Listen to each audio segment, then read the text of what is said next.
Rogue decks can be so much fun to play, but which rogue decks actually have a chance of beating the best meta decks? What's potion? You got Matt here, and welcome back to another competitive Yu-Gi-Oh video. Today we're talking about rogue decks and how they compare to the top meta decks today. They may not be the best decks, but they still do see play, and they might even be some of your favorite decks of all time. So if you're not ready for them, they can definitely steal a win. So if you're excited for this video, then make sure to smash the like button. If this video hits 100 likes, I'll bring you an in-depth guide to any one of the decks we covered today. Also, I want to thank you guys for helping us reach our end of year goal of 3,000 subscribers. Your support means the absolute world to me, so thank you guys so much. But now it is time for us to set a new goal for ourselves. So if you like deck profiles, combo guides, meta discussions, and competitive Yu-Gi-Oh videos just like this one, you're gonna love this channel. So make sure to subscribe and help us reach our new goal of 4,000 subscribers. Now that being said, here is the ultimate guide to the best rogue decks in the post-Valiant Smashers competitive Yu-Gi-Oh format. Let's jump into it.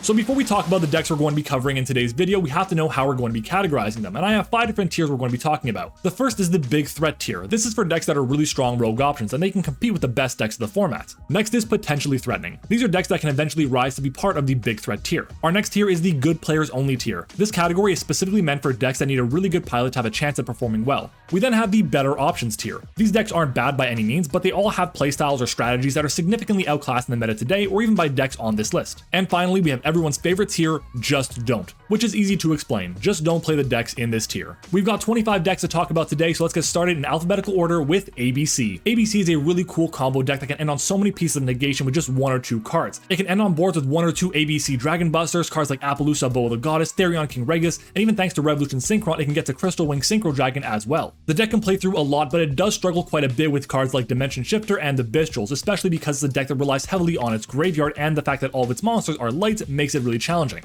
ABC does have a lot going for it though in the hands of the right player, so for that reason I'm placing ABC in the good players only tier. Next up is Dark World, which got some indirect support thanks to Ken and Gen, which can allow you to trigger your Dark World effects just by using a normal summon, which the deck didn't really have too much before. Dark World has one of the highest ceilings of any deck that's going to be on this list, but it does have a few pretty significant issues that the deck has to deal with. It really struggles with cards like Dimension Shifter, the Bestials, Androl, and Lockbird, among other cards, which are all seeing play in the format today. The deck can put up an insane end board thanks to the fact that Gates of Dark World isn't a hard once per turn, and on top of that, the deck can also hand rip your opponent out of nowhere, which is absolutely crazy. But because of the multiple weaknesses that it has, I can't put it into the big threat tier just yet, so for that reason, Dark World will be joining the potentially threatening tier. Next up is Dinosaurs, and I love dinos. It's my favorite deck of all time, but even I can admit that the deck is missing quite a few different things. It still has the same problem it's had though since its inception. If you stop the normal summon and the one possible follow-up, then the deck kind of just crumbles, which is a huge problem. The deck is missing a few different cards to be considered a meta contender right now, and that's a bit of a problem. Honestly, if you bring Mist back to 3, I think it'll be a meta deck, but not as consistent or powerful as a lot of the other strategies that we see today. I know for a fact that a good pilot can play dinos well, but with Mist at 1, there are just better options. So Eldlich is on this list because it's become very popular once again, but it's just basically worse Labyrinth, and a worse Labyrinth that was the first variation of Labyrinth that played a ton of different floodgates. It main decks cards like Rivalry of Warlords, Goes and Match, There Can Be Only One, and Skill Drain, all these powerful floodgate cards that don't let you play the game. That's what this deck does. It doesn't rely on the extract too much, it's mostly just a stun variant of the deck.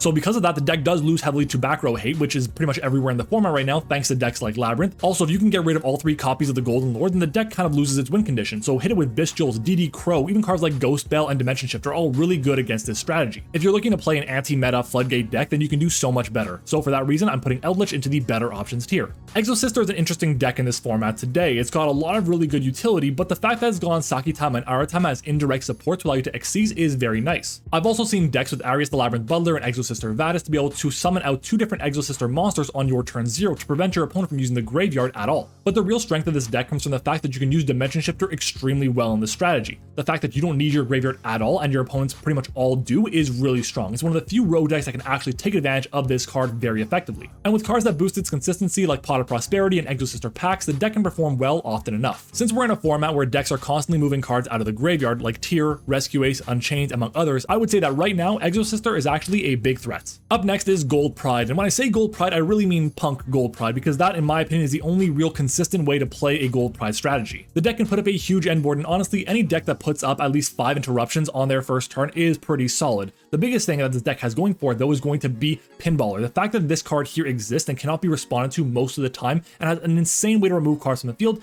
is so powerful. My biggest issue with the deck, though, is going to be Nibiru or just a well-timed Imperm. They can just shut the deck down completely. And in general, most hand traps this format can actually hit this deck for a decent amount of success unless they open up with an absolutely crazy hand. And of course, there's always going to be the issue with time. If you're going to game 3 and you've fallen behind significantly in life points just by activating your own effects, then it can be very hard for you to win the game if time is called in the round. It can be a very scary deck to face though, even if you burn yourself for a game every once in a while. So for now, I'll say it's potentially threatening. Heroes are in this video because it's an incredibly popular deck, but don't expect it to place very highly. The deck still loses to so many different cards. It loses to Nibiru, it loses to Kaijus and Lava Golem, and of course it loses to cards like Droplet and Dark Ruler No More, which are all problematic for this strategy. The end board it puts up has a ton of different cards, but it's not that scary of an end board. Sure, it'll have negates like Appaloosa, a card like DPE, but in reality, these cards aren't as powerful as they once were. And sure, the Dark Angel Lock can be really annoying, but if you have any form of normal summon, then you can go directly into SP Little Knight and break the board that way. We all have a dedicated hero player at our locals, and they perform decently well from time to time, but honestly, I'd be so confident in saying that any hero player picks up another deck, they'll perform even better than they would with heroes. So for that reason, I'm putting heroes in the better options tier. Next up is Infernoids, and this might be a little premature to put Infernoids here because they are getting some new support in early 2024. This deck pairs incredibly well with the new Snake Eye support though. The fact that they all want to summon out level 1 fire monsters and Decatron is just that is absolutely insane. And in case you didn't know it, Decatron doesn't have a once per turn on it anywhere, so you can really take advantage of this card and loop it over and over to get multiple negations and destructions. The end boards it puts up are insane, and thanks to the Sinful Spoils engine, it's so much more consistent than it used to be. So for that reason, I would place Infernoid in the better options tier, but it'll definitely climb. Up next is Invoked, and I'll be honest, Invoked is such an outdated deck. If the best thing you can be doing is normal summon Alistair and go into Invocation, then you're really having a hard time with this strategy.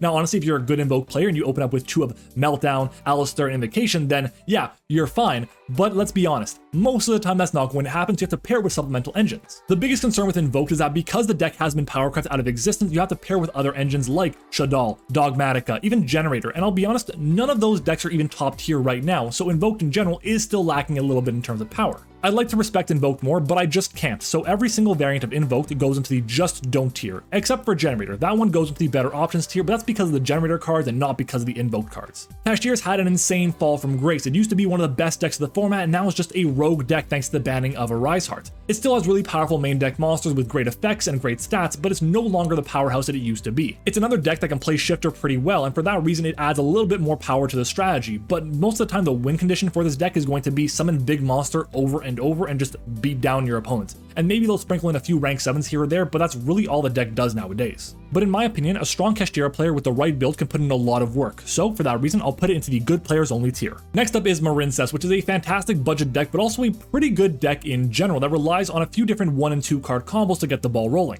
It's able to play Floodgates like Goes and Matt, but not rely on them too heavily, and the fact that it can play over 20 non-engine spots in the deck means it's always going to have some level of success against any meta deck you put it up against. The reason why it's actually a rogue deck right now, in my opinion, is because there's so many different ways you can interrupt the deck. You can Ogre Blue Tang or Blue Slug, you can hit Imperm on multiple different cards, and of course back removal on the Battle Ocean is a huge problem for the deck. That being said, because of the small engine, the great anti-meta attribute, and the low investment combo, I would actually place Marincess into the potentially threatening tier. If you want to play Mementotlan, then good for you, but I personally would not touch that archetype with a 10-foot pole. I just did an archetype review on this one, and honestly, it is so unimpressive. It requires so much investment in terms of the cards in your deck, the cards in your hand, the fact that your opponent probably shouldn't have any forms of interruption for you to do your combo completely, and even then, the win condition for this strategy in combined creation is so lackluster. I really wish that Valiant Smashers was just a better set all around because Mementotlan is such a cool looking archetype, but it's just not going to be there. So honestly, just don't play Mementotlan. Up next is Mikanko, and not pure Mikanko. A pure Mikanko deck would fall well below where this one's going to land.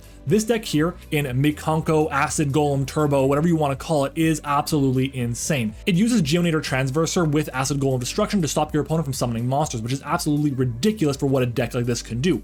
On top of that, it takes advantage of the Ken and Gen cards and multiple different kaijus to just shut down what your opponent wants to do in any situation. Not only is this variant of Mikanko starting to see more play, but it's actually won a YCS and performed decently well over the past few weeks. I hate to say it, but this monstrosity of a deck belongs in the big threat tier. Let's talk about Pendulum. This deck is so happy that Kashtira has fallen out of favor. The fact that Kashtira Shangri-Ira could just block the Pendulum zones make the deck kind of useless.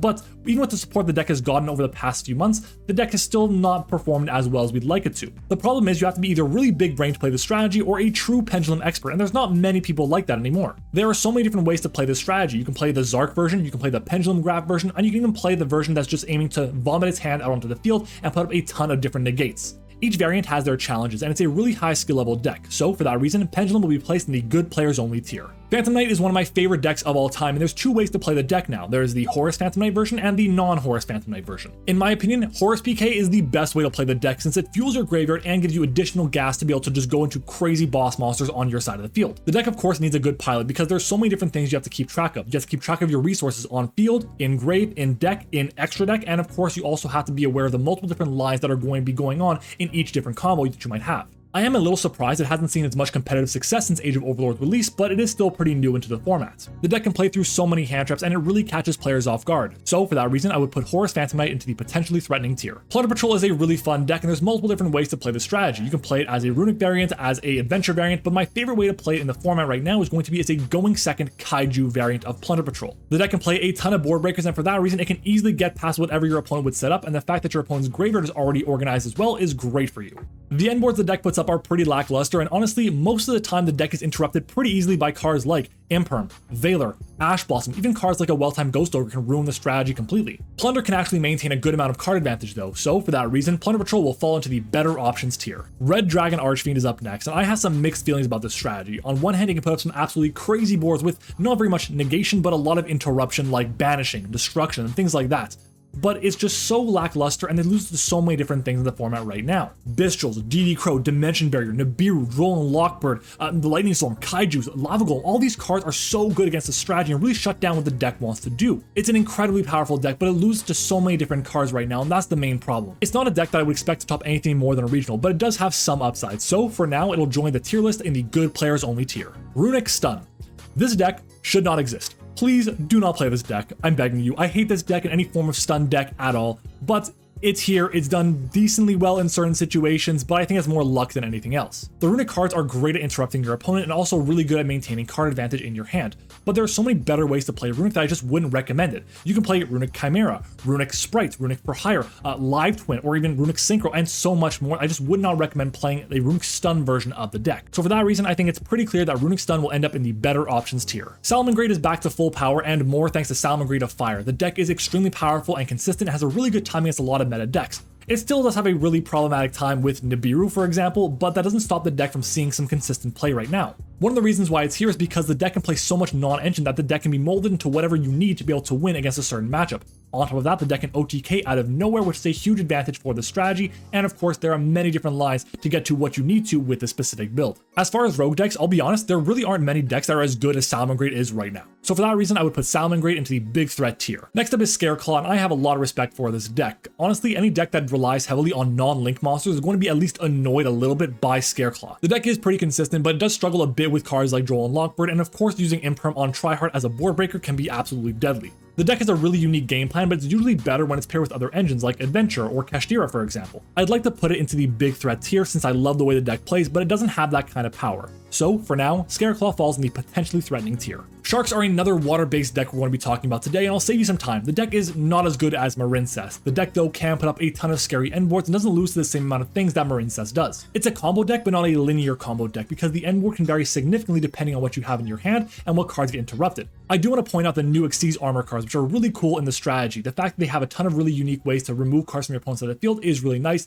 and they give the endboard a bit more power to it, which I absolutely love. It takes a really dedicated player to make this deck work well, so for that reason, Sharks is going to be in the good players only tier. Sky Striker. You have to be pretty dedicated to play Sky Striker even now. The deck is like 5 or 6 years old, and even though it's back to almost full power, I would say the deck is pretty lackluster. One of the biggest advantages that Sky Striker had in the past was the fact that it had such an amazing grind game, and had such an amazing resource game, and the fact that now the deck's endboard is still so lacking in power compared to what we see in today's meta, it's just fallen off quite significantly. Everything else has a ton of great recovery and power that Sky Striker has a hard time keeping up. I don't think the deck is terrible by any means, but there are definitely better options. Moving on to Swordsoul. Some people might argue that Swordsoul is actually a meta deck. It's not a rogue deck, but there are very few successful stories of Swordsoul in the past few months, so it just by definition falls into rogue. It can still put up some really scary endboards, the 10E cards are fantastic, and it's a low cost deck. I just don't trust it against the top meta decks consistently in today's meta. One of the advantages of Swordsoul is that the engine is very small. This allows you to play multiple different hand traps to have a chance of fighting against the best decks of the format.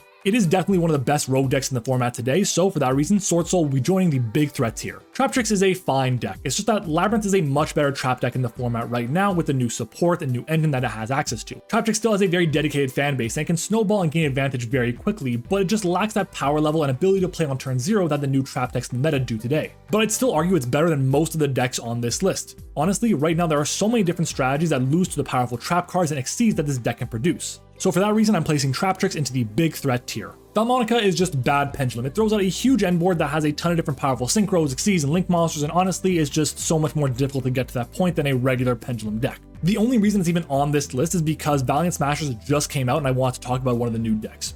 Honestly, this is one of the decks I would highly recommend that until we get new support, there are so many better decks. So for that reason, just don't play Vaalmonica. And that is it. My tier list for the best rogue decks post Valiant Smashers is looking like this. If you guys think I made any mistakes, then make sure to let me know down in the comments below. And of course, if I missed your favorite decks, we'll have a discussion about it there too. If you made it this far in the video, you must have enjoyed it even just a little bit. So make sure to smash the like button. If this video hits 100 likes, and I'll bring you an in-depth guide to any one of the decks we talked about today.